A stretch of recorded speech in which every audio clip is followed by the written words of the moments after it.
श्री महालक्ष्मी अष्टकम्।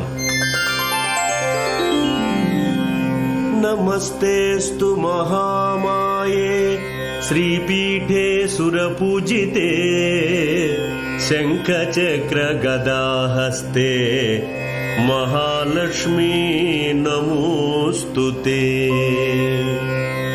नमस्ते गरुडारूढे कोलासुरभयङ्करे सर्वपापहरे देवी महालक्ष्मी नमोस्तुते।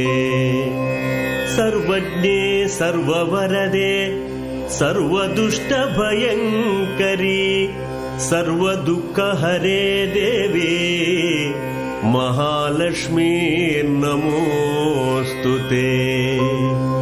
सिद्धिबुद्धिप्रदे देवी भुक्तिमुक्तिप्रदायिनी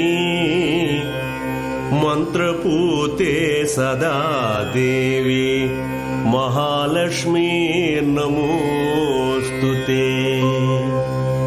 आद्यन्तरहिते देवी आद्यशक्ति महेश्वरी योगज्ञे योगसम्भूते महालक्ष्मी नमोस्तुते। स्थूलसूक्ष्मे महारौद्रे महाशक्ते महोदरे महापापहरे देवी महालक्ष्मी नमोस्तुते। पद्मासनस्थिते देवी परब्रह्मस्वरूपिणी परमेशे जगन्माता महालक्ष्मी नमोस्तुते।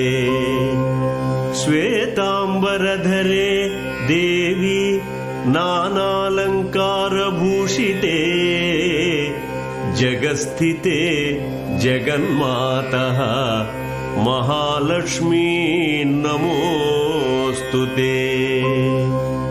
महालक्ष्म्यष्टकं स्तोत्रं यः पठेत् भक्तिमान् नरः सर्वसिद्धिमवाप्नोति राज्यं प्राप्नोति सर्वदा। एककाले पठेन्नित्यं महापापविनाशनं द्विकालं यः पठेन्नित्यं धनधान्यसमन्वितः। त्रिकालं यः पठेन्नित्यं महाशत्रुविनाशनं महालक्ष्मीर्भवेन्नित्यं प्रसन्ना वरदा शुभा।